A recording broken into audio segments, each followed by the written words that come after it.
Oke, selamat pagi ya. Good morning. Saya baru pulang juga dari RUPS BTPS ya. Sekarang jam setengah 10. Jadi dari tadi pagi kita sudah menyiapkan ya dari jam 5 pagi barang ini. Setelah saya pulang kita akan review satu persatu ya. Eh, untuk low beam Toyota Fortuner VNT Turbo. Ya, untuk low beam Toyota VNT Fortuner Turbo dia menggunakan proyektor H11 ya, halogen H11.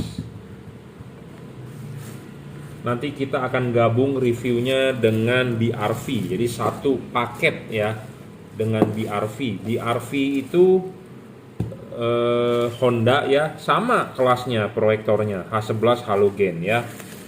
Tapi BRV ini mau kita review adalah satu set untuk lampu dekat, lampu jauh, fog lamp ya, fog lamp GL3, lampu jauhnya Cree, lampu dekatnya Cree ya. Jadi satu paket itu Fortuner dengan BRV satu sama ya, karena dia sama-sama menggunakan proyektor halogen H11 ya. Ini untuk Honda Freed H4 ya, Honda Freed cuma satu tipe, nggak keluar lagi yang baru. Tapi di Jepang udah keluar yang baru ya, di Indonesia belum ada ya. Nah ini satu lagi buat Mobilio yang first generation, fog lampnya GL3 H11, headlampnya H4 Cree ya.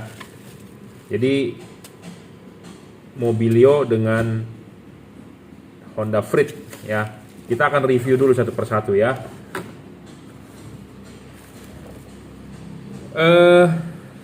Kenapa saya rekomendasikan tipe bolam ini?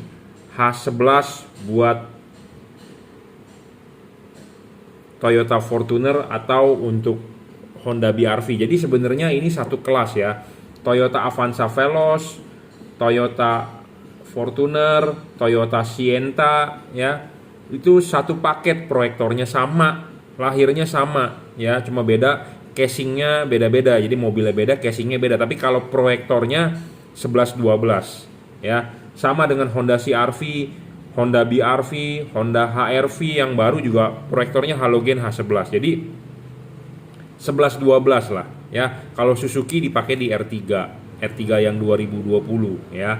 Jadi itu pakainya adalah H11. Tapi kebetulan ini untuk Fortuner VNT Turbo ya. Kenapa saya rekomendasi tipe ini? Selalu saya ngomong syarat bolam bagus dulu. Satu, wattnya harus gede ya. Wattnya harus gede. Gede di sini maksudnya bukan yang gede sekali, memang ini sudah lebih hemat daripada halogen, karena halogen 55 watt, dia cuma 30 watt ya. Jadi maksudnya adalah wattnya gede itu harus sesuai dengan spesifikasi. Banyak yang tidak sesuai dengan spesifikasi, di dus ditulis gede-gede ya, kenyataannya tidak sampai ya. Jadi ini levelnya 30 watt 3100 lux. Bolam halogen itu diukur menggunakan lux meter. Di meja saya ini ada alatnya ya, light meter ini di depan. Itu 1000, nggak sampai 1000 lah kalau H11 ya, sekitar 900-an. Nah ini bohlam bisa mencapai 3100 lux. Jadi sudah 3 kali lebih terang dari bohlam standarnya ya, seperti itu. Nah syarat kedua, sudah terang ya, sudah terang, sudah wattnya sudah besar. Nah syarat kedua itu harus stabil ya, harus stabil. Banyak LED yang di pasaran ya, dicoba di meja 10 menit sudah ngedrop wattnya. Jadi banyak ya seperti itu, jadi ngedrop. Nah makanya kenapa kita membuat syarat bohlam itu tidak boleh ngedrop. Kalau bohlam ngedrop itu ya jelek dong, tidak termasuk bohlam syarat bohlam bagus ya, seperti itu.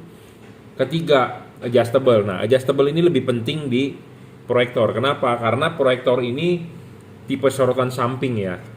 Ini bagian proyektor yang diarsir ini bagian yang paling penting. Reflektor bagian atas ini reflektor paling penting. Kenapa? Untuk memantulkan cahaya ya. Sedangkan LED ini harus dipasang di sorotan samping. Apa itu sorotan samping? Jadi dia harus vertikal. Nah kalau ini dipasang begini, bohlam yang tidak mempunyai patokan, atau Anda beli bohlam di luar yang tidak dipandu pemasangannya, Anda tidak tahu nih bohlamnya arahnya kemana. Sedangkan bohlam yang di H11 itu dia harus vertikal. Apa sih itu vertikal? Ya harus seperti ini. Jadi di sini ada garis patokannya harus vertikal. Kenapa? Karena vertikalnya dia adalah vertikalnya ini. Jadi harus vertikal. Jadi kalau ini dipasang horizontal, ini juga horizontal garisnya. Ya. Yang pasti adalah untuk pemasangan LED di proyektor ini harus vertikal. Vertikalnya bebas, Anda mau kabel ke bawah atau kabel ke atas, enggak ada masalah gitu ya. Yang penting adalah harus vertikal. Intinya seperti itu. Bohlam harus vertikal, jangan sampai tidak vertikal ya. Nah, makanya kenapa enak sekali bohlam ini ada garis patokannya. Karena kalau Anda mau lihat vertikal di depan nggak bakal bisa. Ya, seperti itu. Makanya bohlam perlu bisa di adjustable. Devalut adalah vertikal. Selain itu, Anda bisa putar sedikit ke kiri, putar sedikit ke kanan supaya sinarnya lebih banyak ke kiri atau ke kanan, dan ini bisa ditarik mundur. Ditarik mundur, didorong maju bisa. Devalut adalah dorong maju mentok. Tapi kalau Anda mau tarik mundur juga boleh. Jadi nanti hasilnya akan kita coba, outputnya akan lebih dekat ke bumper ya. Nah, Pak, ini bohlam bisa diputar-putar tarik mundur, copot dong Pak di mobil. Nggak mungkin copot bro. Ya, memang ini didesain buat bisa adjustable ya, tidak bakal copot. Intinya seperti itu. Syarat keempat, serviceable, ini sebagai syarat bonus, bohlam ini bisa diservis dalam arti chipnya kalau mati bisa di replacement ya. Kelima, soal bayangan gelap. Nah, bayangan gelap ini penting bro, harus kecil ya. Bayangan gelapnya harus kecil dan tidak boleh terlalu gelap. Kenapa? Karena LED ini dipasangnya adalah vertikal. Seperti ini, vertikal ya. Ini garis lurus, ini vertikal. Dipasangnya harus begini. Nah, bagian atas reflektor ini terima bayangan gelap. Kalau bohlamnya bayangan gelapnya gede, berarti di tengah ini ketemunya tidak terlalu terang. Sedangkan bagian yang tengah atas ini adalah fungsinya untuk memantulkan cahaya supaya napak di jalan. Nah, kalau dia terima yang gelapnya berarti kurang tebal. Ya, outputnya seperti itu. Ya. Jadi makanya kenapa syarat bohlam bagus harus kita penuhi dulu. Bayangan gelap harus kecil dan tidak terlalu gelap. Bayangan gelap ini kecil bro, tidak terlalu gelap. Jadi bohlam ini sebenarnya hampir 360 derajat. Ya. Kita bisa buktikan kok. Kita bisa kasih lihat di tembok hasilnya ya.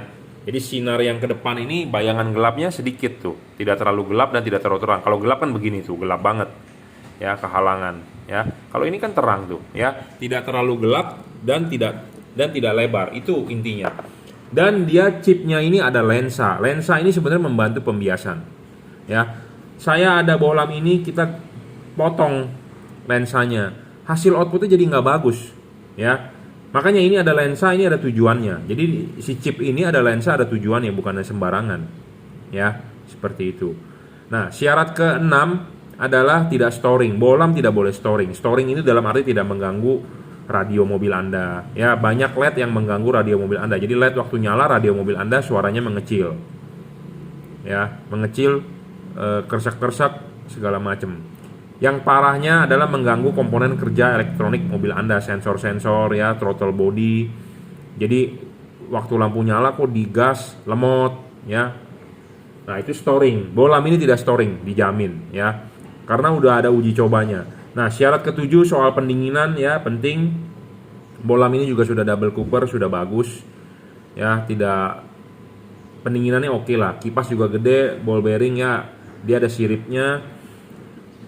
Apa sih kelemahan proyektor? Proyektor itu outputnya memang tipis bro, saya ngomong apa adanya ya. Mobil yang menggunakan proyektor outputnya tipis, tapi keunggulan dari proyektor adalah outputnya lebar. Outputnya lebar, ada cut off pattern, jadi ada garisnya ya. Keuntungan pakai proyektor tuh itu, dia ada garisnya, outputnya ya, seperti ini akan kita demokan ya. Outputnya adalah lebar, cuman memang pakai proyektor outputnya tipis. Tapi LED ini sudah 3 kali lebih terang daripada halogen standar, mestinya udah lebih terang ya. Tapi kadang-kadang ada orang yang mau lebih padat lagi, nah itu yang sulit. Kenapa? Karena memang ciri-ciri dari proyektor itu ya spread sinarnya lebar. Jadi lebar itu menyebabkan outputnya tipis di jalan ya, seperti itu. Oke, kita akan kasih lihat di tembok hasilnya ya, seperti ini. Jadi ini adalah devalut dorong maju mentok ya. Anda bisa tarik mundur. Ini review udah saya ulang-ulang ya, banyak juga yang masih bertanya, udah saya ulang-ulang karena ini juga untuk review yang beli ya. Jadi bahwa bolam itu saya sudah cek, sudah saya kalibrasi ya, segala macam bisa diputar. Nah, ini bergerak, kita dorong maju. Apa sih bedanya kalau didorong maju ininya lebih sempit, tapi kalau ditarik mundur ini akan lebih gede. Di tembok sini jaraknya cuma 2 meter, memang kelihatannya sedikit, tapi kalau di jalan prakteknya bisa kerasa, bro. Ya, itu tarik mundur. Ya, jadi dia lebih membuka ininya. Tapi kalau Anda dorong maju lebih, jadi bisa Anda setting far near-nya. Jadi kalau intinya kalau Anda dorong maju dia sinarnya lebih jauh. Kalau ditarik mundur dia lebih deket. Itu aja, ya. Ini juga bisa adjustable kiri kanan, ya. Intinya seperti itu. Jadi bayangan gelap ini penting juga. Jadi bukan hanya ngomong wattnya saja, ya. Wattnya saja. Karena kenapa? Ini reviewnya untuk Toyota Fortuner. Toyota Fortuner itu, ya, di sebelahnya ada tabung radiator, itu bagus. Sebelahnya lagi tidak ada, itu lebih cepat kena panas. Makanya Anda harus mencari bolam dengan syarat yang stabil, nggak boleh ngedrop. Kenapa saya bilang nggak boleh ngedrop? Karena kalau ngedrop ya wattnya turun gara-gara panas.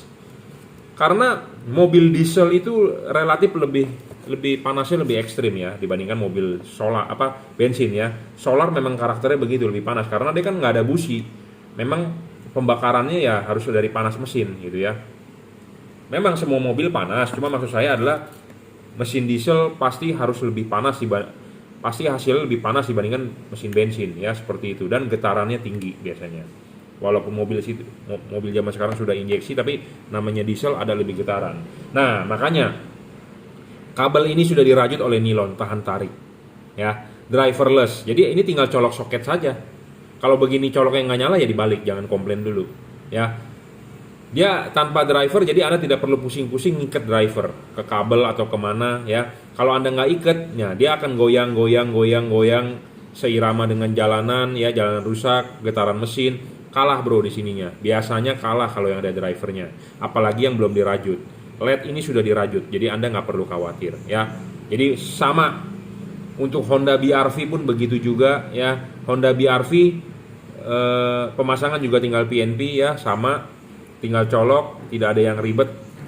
Kalau nggak mengerti bisa WhatsApp saya 089826938838. Habis ini akan kita kalibrasi ya, kita akan mengukur tingginya ini. Misalnya kalau ternyata jarak mainnya terlalu banyak, ya akan kita gerus. Kenapa sih kok si Jungki selalu ngomong kalibrasi gini loh? Ini LED namanya buatan pabrikan. Pasti quality controlnya ada yang meleset atau ada yang lewat. Jadi sama seperti kalau Anda bikin plastik ember, pasti ada bagian yang istilahnya pinggir-pinggirnya itu bagian-bagian ampas lah. Kalau Anda main baju, main konveksi, pasti kan ada suka bagian yang lebih-lebih gitu, benang, dicabutin benang ya, cabut benang namanya. Nah sama di LED ini juga begitu. Kadang-kadang bro, chipnya ini geser. Nah, kalau geser gitu kita bisa main dari dudukan ini ya. Ada yang bisa kita gerus karena ini kan adjustable, enak sekali ya. Makanya bolam yang keluar dari saya pasti saya akan cek dan recheck ya. Tujuannya apa ya? Supaya hasilnya maksimum. Ya, kita namanya mengkonversi dari halogen ke LED, pasti kita harus menyesuaikan LED-nya itu terhadap halogen ya. Jadi kita harus maksimalkan hasilnya ya. Ada harga, ada kualitas. Memang harga yang saya jual ada yang orang bilang si Jungki untungnya besar, tapi enggak juga ya. Barang ini semua ada garansi dari distributor. Jadi kalau ada distributor saya lebih safe. Kenapa? Karena ada rusak pun kita tukar ke distributor, seperti itu. Distributor pun juga pasti nggak rugi, pasti dia akan tukar ke importir